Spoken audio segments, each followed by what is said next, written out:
अस्सलामुअलैकुम सामीन। 17 सफ़रुल मुज़फ़्फ़र की तारीख़ शुरू हो चुकी है। 14 सितंबर है। ख़बर का उन्वान है कैराने में ATS की छापामार कार्रवाई, मोहम्मद साबिर को हिरासत में लिया गया। ख़बर थोड़ी तफसील से सुनिए।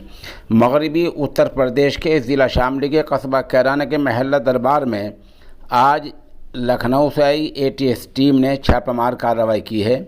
ये टीम पहले कैराना कोतवाली पहुंची और फिर वहां से मकामी पुलिस के साथ कैराना के महल्ला दरबार में पहुंची, जहां से एक मकान से मोहम्मद साबिर को हिरासत में लिया गया है। ये चंद तस्वीर आप देख रहे हैं, ये महल्ला दरबार की ही हैं। आमदे इत्तलात में बताया गया है कि मोहम्मद साबिर कुछ दिन पहले पंजाब की जेल में भी रह चुका है और इस दौरान मोहम्मद साबिर ने कैराने में दुकान बनाई, यहाँ मकान बनाया। साबिर बुनियादी तौर पर कस्बा कांदला का रहने वाला है।